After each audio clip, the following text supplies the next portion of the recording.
Hello friends, LGS company ബോർഡിന്റെ 2024 question പേപ്പറാണ് നമ്മൾ ഡിസ്കസ് ചെയ്തുകൊണ്ടിരുന്നത്. 1 മുതൽ 15 വരെയുള്ള ക്വസ്റ്റ്യൻസും അതിന്റെ ഓപ്ഷൻസും നമ്മൾ ഡിസ്കസ് ചെയ്തിരുന്നു. കാണാത്തവർ ലിങ്കിൽ നിന്ന് വീഡിയോ കാണണം. ഇന്ന് 16 മുതൽ 20 വരെയുള്ള ക്വസ്റ്റ്യൻസും അതിന്റെ ഓപ്ഷൻസുമാണ് നമ്മൾ ഡിസ്കസ് ചെയ്യുന്നത്. 16ാമത്തെ ക്വസ്റ്റ്യൻ, ഇപ്പോഴത്തെ സുപ്രീം കോടതി ചീഫ് ജസ്റ്റിസ് ആരാണ്? ഇപ്പോഴത്തെ സുപ്രീം കോടതി ചീഫ് ജസ്റ്റിസ് ആരാണ്? Option A justice Sanjay Kishan Kaul, option B justice Sanjiv Khanna, option C justice Suryakant, option D justice DY Chandrachud. ഇതിൽ നമ്മുടെ ആൻസർ വന്നിരിക്കുന്നത്, അതായത് 16ാമത്തെ ആൻസർ ഡി ആണ്. ജസ്റ്റിസ് DY ചന്ദ്രചൂഡ് ആണ് ആൻസർ. ഇപ്പോഴത്തെ സുപ്രീം കോടതി ചീഫ് ജസ്റ്റിസ്. നമുക്ക് ഓപ്ഷൻസ് എല്ലാം തന്നെ ഡിസ്കസ് ചെയ്യാം. ജസ്റ്റിസ് DY ചന്ദ്രചൂഡ് ഇന്ത്യയുടെ 50ാമത് സുപ്രീം കോടതി ചീഫ് ജസ്റ്റിസ് ആയിരുന്നു. 50ാമത് സുപ്രീം കോടതി ചീഫ് ജസ്റ്റിസ് ആയിരുന്നു ചന്ദ്രചൂഡ്. അദ്ദേഹം 2022 നവംബർ 9 മുതൽ 2024 നവംബർ 10 വരെയാണ് ആ പദവിയിൽ സേവനമനുഷ്ഠിച്ചത്. അതായത് ജസ്റ്റിസ് DY ചന്ദ്രചൂഡ് ഇന്ത്യയുടെ 50ാമത് സുപ്രീം കോടതി ചീഫ് ജസ്റ്റിസ് ആയിരുന്നു. അദ്ദേഹം 2022 നവംബർ 9 മുതൽ 2024 നവംബർ 10 വരെയാണ് ആ പദവിയിൽ സേവനമനുഷ്ഠിച്ചത്. 2024 ക്വസ്റ്റ്യൻ ആയതുകൊണ്ട് തന്നെയാണ് ഇപ്പോഴത്തെ സുപ്രീം കോടതി ചീഫ് ജസ്റ്റിസ് എന്ന് ക്വസ്റ്റ്യൻ വന്നിരിക്കുന്നത്. അതായത് 2022 നവംബർ 9 മുതൽ 2024 നവംബർ 10 വരെയാണ് ഈ പദവി വഹിച്ചിരുന്നത്. ഇന്ത്യയുടെ 50ാമത് സുപ്രീം കോടതി ചീഫ് ജസ്റ്റിസ് ആയിരുന്നു ഇദ്ദേഹം. അങ്ങനെയാണെങ്കിൽ ഈ 2025 സുപ്രീം കോടതി ചീഫ് ജസ്റ്റിസ് ആരാണ്? ജസ്റ്റിസ് സൂര്യകാന്ത് ആണ്. അതായത് ജസ്റ്റിസ് സൂര്യകാന്ത് ആണ് ഇപ്പോഴത്തെ സുപ്രീം കോടതി ചീഫ് ജസ്റ്റിസ്. നമുക്ക് ഓപ്ഷനിൽ ഓൾറെഡി അത് തന്നിട്ടുമുണ്ട്. അതായത് നമ്മുടെ ഇപ്പോഴത്തെ സുപ്രീം കോടതി ചീഫ് ജസ്റ്റിസ് ജസ്റ്റിസ് സൂര്യകാന്ത് ആണ്. ഇദ്ദേഹം ഇന്ത്യയുടെ 53ാമത് ചീഫ് ജസ്റ്റിസ് ആയി 2025 നവംബർ 24 ചുമതലയേറ്റത്. അതായത് ഇദ്ദേഹം 53ാമത് ചീഫ് ജസ്റ്റിസ് ആണ്. 2025 നവംബർ 24 ചുമതലയേറ്റു. അതുപോലെ തന്നെ നമുക്ക് ഓപ്ഷൻ എ ആയിട്ട് നൽകിയിരുന്നത് ജസ്റ്റിസ് സഞ്ജയ് കിഷൻ കൗൾ ആണ്. ജസ്റ്റിസ് സഞ്ജയ് കിഷൻ കൗൾ ഇദ്ദേഹം സുപ്രീം കോടതിയിലെ ഒരു മുതിർന്ന ജഡ്ജി ആയിരുന്നു. 2017 ഫെബ്രുവരി മുതൽ 2023 ഡിസംബർ വരെ സുപ്രീം കോടതി ജഡ്ജി ആയിരുന്നു ഇദ്ദേഹം. 2017 ഫെബ്രുവരി മുതൽ 2023 ഡിസംബർ വരെ. അടുത്ത ഓപ്ഷൻ ആയിട്ട് നൽകിയിരിക്കുന്നത് ജസ്റ്റിസ് സഞ്ജീവ് ഖന്നയാണ്. ഇദ്ദേഹം 2024 നവംബർ 11 മുതൽ 2025 മെയ് 13 വരെയായിരുന്നു ഇന്ത്യയുടെ സുപ്രീം കോടതി ചീഫ് ജസ്റ്റിസ് ആയത്. അതായത് 51ാമത്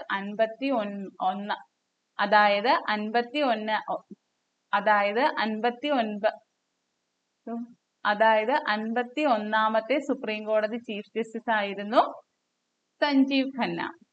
ഓപ്ഷൻ സി ആണ്. അപ്പൊ നിലവിൽ നമുക്ക് 53ാമത് ചീഫ് ജസ്റ്റിസ് ആരാണ്? അതായത് ഇപ്പോഴത്തെ 2025 നവംബർ 24 ചുമതലയേറ്റത് ആരാണ്? ജസ്റ്റിസ് സൂര്യകാന്ത് ആണ്.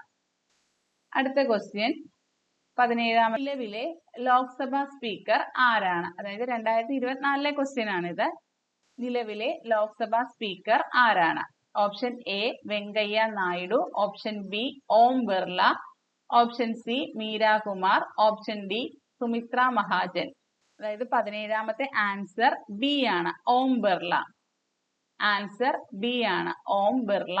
ഇന്ത്യയുടെ നിലവിലെ ലോക്സഭാ സ്പീക്കർ ആരാണ്? ഓം ബിർളയാണ്. അദ്ദേഹം 18ാമത് ലോക്സഭയുടെ, അതായത് 2024 തിരഞ്ഞെടുപ്പിലാണ് 18ാമത് ലോക്സഭ വരുന്നത്. അതിന്റെ സ്പീക്കർ ആരാണ്? ഓം ബിർളയാണ്. ഓം ബിർളയാണ്. നിലവിലെ ലോക്സഭാ സ്പീക്കറും ആര് തന്നെയാണ്? ഓം ബിർളയാണ്. 18ാമത് ലോക്സഭയിലെ 2024 തിരഞ്ഞെടുക്കപ്പെട്ട സ്പീക്കറാണ് ഓം ബിർള. ഇദ്ദേഹം തുടർച്ചയായി 2ാം തവണയാണ് ലോക്സഭാ സ്പീക്കർ പദവിയിൽ എത്തുന്നത്. 17ാമത് ലോക്സഭയിലും ഇദ്ദേഹം തന്നെയായിരുന്നു സ്പീക്കർ. 17ാമത് ലോക്സഭയിലും 18ാമത് ലോക്സഭയിലും ഇദ്ദേഹം തന്നെയാണ് സ്പീക്കർ ആയിട്ടുള്ളത്. അതായത് ഓം ബിർള. രാജസ്ഥാനിലെ കോട്ട മണ്ഡലത്തെയാണ് ഇദ്ദേഹം പ്രതിനിധീകരിക്കുന്നത്. കോട്ട മണ്ഡലത്തെയാണ് ഇദ്ദേഹം പ്രതിനിധീകരിക്കുന്നത്. അടുത്ത ഓപ്ഷനായിട്ട് നമുക്ക് നൽകിയിരുന്നത് വെങ്കയ്യ നായിഡു. വെങ്കയ്യ നായിഡു ഇന്ത്യൻ രാഷ്ട്രീയത്തിലെ ഒരു പ്രമുഖ വ്യക്തിയാണ് ഇദ്ദേഹം. വെങ്കയ്യ നായിഡു ഇന്ത്യൻ രാഷ്ട്രീയത്തിലെ ഒരു പ്രമുഖ വ്യക്തിത്വമാണ്. അദ്ദേഹം ഇന്ത്യയുടെ 13ാമത് ഉപരാഷ്ട്രപതിയായിരുന്നു. ഇന്ത്യയുടെ 13ാമത് ഉപരാഷ്ട്രപതിയായി വെങ്കയ്യ നായിഡു ഇന്ത്യയുടെ 13ാമത് ഉപരാഷ്ട്രപതിയായിരുന്നു.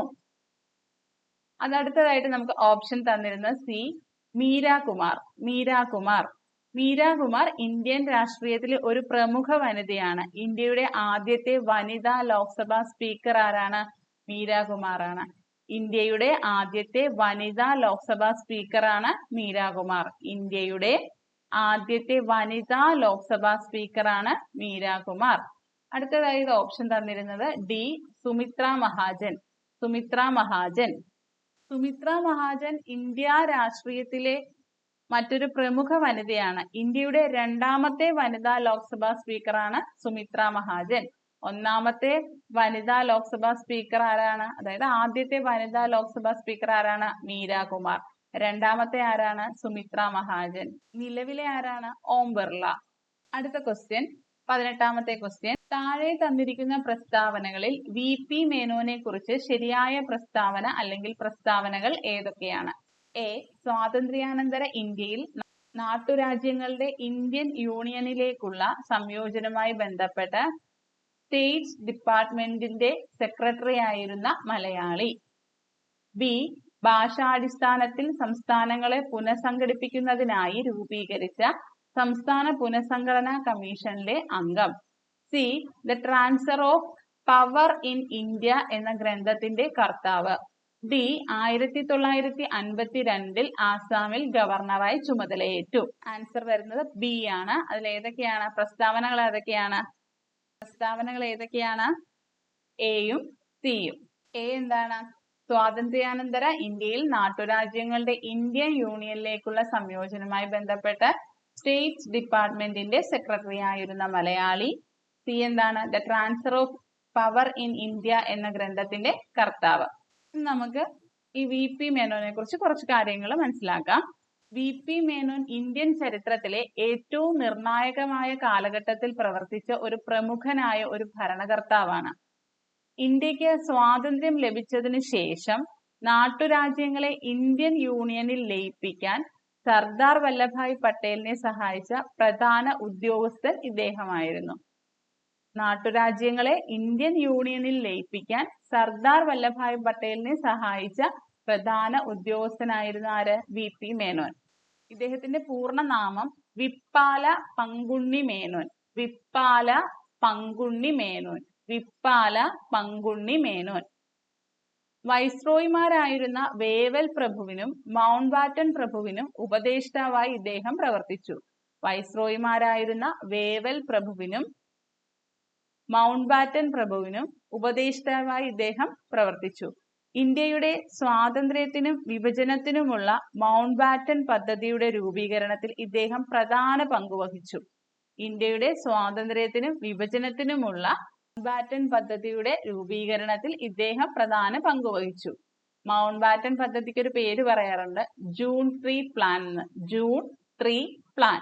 ഇന്ത്യയുടെ രാഷ്ട്രീയ ചരിത്രത്തെക്കുറിച്ചുള്ള ഇദ്ദേഹത്തിന്റെ പ്രധാന പുസ്തകങ്ങളാണ് the transfer of power in India എന്ന് വെച്ചാൽ ഇന്ത്യയിലെ അധികാര കൈമാറ്റം. ഒന്നാമത്തെ ഏതാണ്? The transfer of power in India.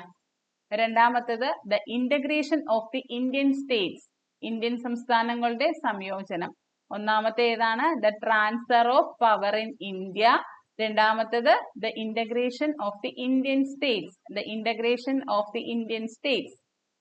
പ്രസ്താവനകളില് ക്വസ്റ്റ്യനിൽ തന്നിരിക്കുന്ന പ്രസ്താവനകളില് ബി ഓപ്ഷൻ ആയിട്ട് നൽകിയിരുന്ന ഭാഷാടിസ്ഥാനത്തിൽ സംസ്ഥാനങ്ങളെ പുനഃസംഘടിപ്പിക്കുന്നതിനായി രൂപീകരിച്ച സംസ്ഥാന പുനഃസംഘടനാ കമ്മീഷനിലെ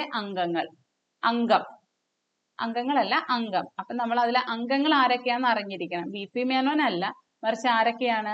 ഫസൽ അലി, ഹൃദയനാഥ് കുൻസ്രു, KM പണിക്കർ. 1953 രൂപീകരിച്ച സംസ്ഥാന പുനഃസംഘടനാ കമ്മീഷനിലെ അംഗങ്ങൾ ആരൊക്കെയാണ്? ഫസൽ അലി, ഹൃദയനാഥ് കുൻസ്രു, KM പണിക്കർ. ആരൊക്കെയാണ്? ഫസൽ അലി, ഹൃദയനാഥ് കുൻസ്രു, KM പണിക്കർ. അടുത്ത D ആയിട്ട് തന്നിരുന്ന എന്താണ് പ്രസ്താവന? 1952 ആസാമിൽ ഗവർണറായി ചുമതലയേറ്റു.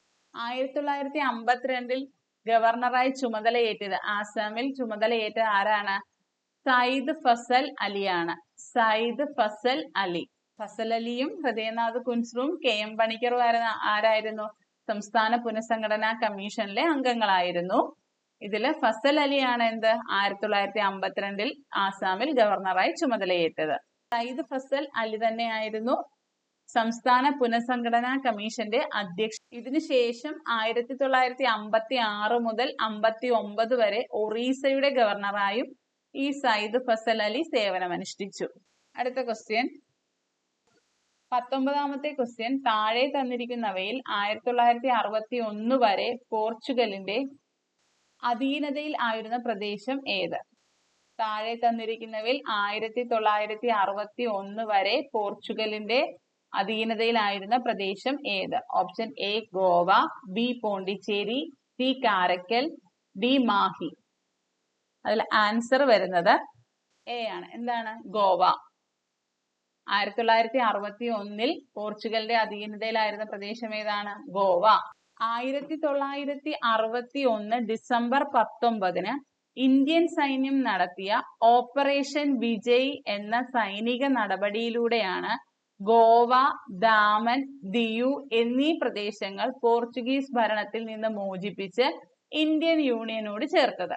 അതായത് 1961 ഡിസംബർ 19 ഇന്ത്യൻ സൈന്യം നടത്തിയ ഓപ്പറേഷൻ വിജയ് എന്ന സൈനിക നടപടിയിലൂടെയാണ് ഗോവ, ദാമൻ, ദിയു എന്നീ പ്രദേശങ്ങൾ പോർച്ചുഗീസ് ഭരണത്തിൽ നിന്ന് മോചിപ്പിച്ച് ഇന്ത്യൻ യൂണിയനോട് ചേർത്തത്. അടുത്തതായിട്ട് ഓപ്ഷൻ തന്നിരുന്ന പോണ്ടിച്ചേരിയാണ്. ബി എന്തായിരുന്നു? പോണ്ടിച്ചേരി. 1961 പോണ്ടിച്ചേരി, അതായത് ഇപ്പോഴത്തെ പുതുച്ചേരി, ഫ്രാൻസിന്റെ അധീനതയിലായിരുന്നു. 1961 പോണ്ടിച്ചേരി ഫ്രാൻസിന്റെ അധീനതയിലായിരുന്നു. അടുത്ത ഓപ്ഷൻ സിയില് കാരക്കൽ. 1961 ഈ കാരക്കലും ഫ്രാൻസിന്റെ അധീനതയിലായിരുന്നു. അടുത്ത ഓപ്ഷൻ നിന്ന് D ആണ്. D എന്താണ്? മാഹി. അടുത്ത ഓപ്ഷൻ D മാഹിയാണ്. മാഹിയും 1961 ഫ്രാൻസിന്റെ ഭരണത്തിന് കീഴിലായിരുന്നു. അടുത്ത ക്വസ്റ്റ്യൻ 20ാമത്തെ ക്വസ്റ്റ്യൻ. ഇന്ത്യയിലെ ആദ്യത്തെ റോക്കറ്റ് വിക്ഷേപണ കേന്ദ്രമായ തുമ്പ ബഹിരാകാശ ഗവേഷണ കേന്ദ്രത്തിന്റെ ശില്പി ആര്? ഇന്ത്യയിലെ ആദ്യത്തെ റോക്കറ്റ് വിക്ഷേപണ കേന്ദ്രമായ തുമ്പ ബഹിരാകാശ ഗവേഷണ കേന്ദ്രത്തിന്റെ ശില്പി ആര്? Option A Homi J Baba, B Vikram Sarabhai, C Jawaharlal Nehru, D doctor Raja Ramanna. Answer വരുന്നത് B ആണ്, വിക്രം സാരാഭായ്. ആൻസർ B ആണ്, വിക്രം സാരാഭായ്. വിക്രം സാരാഭായിയെ ഇന്ത്യൻ ബഹിരാകാശ പദ്ധതിയുടെ പിതാവ് എന്നാണ് വിശേഷിപ്പിക്കുന്നത്. വിക്രം സാരാഭായിയെ ഇന്ത്യൻ ബഹിരാകാശ പദ്ധതിയുടെ പിതാവ് എന്നാണ് വിശേഷിപ്പിക്കുന്നത്. ഇന്ത്യൻ ബഹിരാകാശ ഗവേഷണ സംഘടനയായ ISROയുടെ സ്ഥാപകനും ഇദ്ദേഹം തന്നെയാണ്. ഇന്ത്യൻ ബഹിരാകാശ ഗവേഷണ സംഘടനയായ ISROയുടെ സ്ഥാപകനും ആര് തന്നെയാണ്? വിക്രം സാരാഭായ് തന്നെയാണ്. 1966 ഇദ്ദേഹത്തിന് പത്മഭൂഷൺ ലഭിച്ചു. 1972 പത്മവിഭൂഷൺ ലഭിച്ചു. പക്ഷെ അത് മരണാനന്തരമാണ് ലഭിച്ചത്. അടുത്ത ഓപ്ഷൻ തന്നിരുന്നത് ഓപ്ഷൻ A ആയിട്ട് നൽകിയിരുന്നത് ഹോമി ജെ ബാബയാണ്. ഹോമി ജെ ബാബ. ബാബ അറ്റോമിക് റിസർച്ച് സെന്റർ എന്ന സ്ഥാപനം ഹോമി ജെ ബാബയുടെ പേരിലാണ് അറിയപ്പെടുന്നത്. ബാബ അറ്റോമിക് റിസർച്ച് സെന്ററിന്റെ സ്ഥാപകൻ ഹോമി ജെ ബാബയാണ്. ഇദ്ദേഹത്തിന്റെ പേരിലാണ് ഇദ്ദേഹത്തിന്റെ പേരിലാണ് ഈ സ്ഥാപനം അറിയപ്പെടുന്നത്. ഇന്ത്യൻ ആണവോർജ പദ്ധതിയുടെ പിതാവാണ് ഹോമി ജെ ഭാഭ. ഇന്ത്യൻ ആണവോർജ പദ്ധതിയുടെ പിതാവാണ് ഹോമി ജെ ഭാഭ. ഇന്ത്യൻ ബഹിരാകാശ പദ്ധതിയുടെ പിതാവ് ആരായിരുന്നു? വിക്രം സാരാഭായ്. ഹോമി ജെ ഭാഭ ബഹിരാകാശ ഗവേഷണ കേന്ദ്രത്തിന്റെ ശില്പി ആരാണ്? വിക്രം സാരാഭായി ആണ്. ഹോമി ജെ ഭാഭ ബഹിരാകാശ ഗവേഷണ കേന്ദ്രത്തിന്റെ ശില്പി ആരാണ്? വിക്രം സാരാഭായി ആണ്. വിക്രം സാരാഭായ്. അടുത്ത ഓപ്ഷൻ തന്നിരുന്നത് ജവഹർലാൽ നെഹ്റു ആണ്. ജവഹർലാൽ നെഹ്റുവിന് ഇന്ത്യൻ ബഹിരാകാശ ഗവേഷണ സംഘടനയുമായി നേരിട്ടുള്ള സ്ഥാപക ബന്ധമില്ല. എങ്കിലും ഇന്ത്യയുടെ ബഹിരാകാശ ഗവേഷണത്തിന് അടിത്തറയിട്ടതിൽ അദ്ദേഹത്തിന് വളരെ നിർണായകമായ പങ്കുണ്ട്. 1950കളിൽ നെഹ്റുവിന്റെ നേതൃത്വത്തിലുള്ള സർക്കാർ ആണവോർജ വകുപ്പിന് രൂപം നൽകി. 1950കളിൽ നെഹ്റുവിന്റെ നേതൃത്വത്തിലുള്ള സർക്കാർ ആണവോർജ വകുപ്പിന് രൂപം നൽകി. അടുത്ത ഓപ്ഷൻ തന്നിരുന്നത് doctor Raja Ramanna. Doctor Raja Ramanna Indian ആണവോർജ പദ്ധതിയിൽ നിർണായക പങ്ക് വഹിച്ച പ്രമുഖ ശാസ്ത്രജ്ഞനാണ്. ഇന്ത്യൻ ആണവോർജ പരിപാടിയുടെ പിതാക്കന്മാരിൽ ഒരാളായി അദ്ദേഹത്തെ കണക്കാക്കുന്നു. ബഹിരാകാശ ഗവേഷണ കേന്ദ്രങ്ങളുമായി ബന്ധപ്പെട്ട് മെയിൻ ആയിട്ട് നമ്മൾ വിക്രം സാരാഭായ്, ഹോമി ജെ ഭാഭ ഇവരെ കുറിച്ചാണ് അറിഞ്ഞിരിക്കേണ്ടത്. ഇതിൽ മെയിൻ ആയിട്ട് അറിഞ്ഞിരിക്കേണ്ടത് ഇന്ത്യൻ ബഹിരാകാശ പദ്ധതിയുടെ പിതാവ് വിക്രം സാരാഭായ്, ഇന്ത്യൻ ആണവോർജ പദ്ധതിയുടെ പിതാവ് ഹോമി ജെ ഭാഭ, പിന്നെ ഹോമി ജെ ഭാഭ ബഹിരാകാശ ഗവേഷണ കേന്ദ്രത്തിന്റെ ശില്പി വിക്രം സാരാഭായ് ആണ്. ഇതെല്ലാം തന്നെ അറിഞ്ഞിരിക്കണം. നമ്മൾ എപ്പോഴും ക്വസ്റ്റ്യൻസും അതിന്റെ ഓപ്ഷൻസ് എല്ലാം ഡിസ്കസ് ചെയ്ത് പോകുന്നതായിരിക്കും നമുക്ക് എക്സാം എഴുതാനായിട്ട് കൂടുതൽ എളുപ്പം. PSC എപ്പോഴും ഈ ഓപ്ഷനുകളെല്ലാം തന്നെ ഇങ്ങനെ മാറി മാറി ചോദിച്ചുകൊണ്ടേയിരിക്കും. അപ്പൊ നമ്മൾ ഈ ഓപ്ഷനുകളെല്ലാം പഠിച്ചു പോകുന്നത് വളരെ നല്ലതായിരിക്കും. നിങ്ങൾ വീഡിയോ ഇഷ്ടപ്പെട്ടാൽ സബ്സ്ക്രൈബ് ചെയ്യണേ. ചാനലിൽ മറ്റും വീഡിയോകളുണ്ട്, എല്ലാം നോക്കി നിങ്ങൾ കണ്ട് മനസ്സിലാക്കി പഠിക്കാവുന്നതാണ്.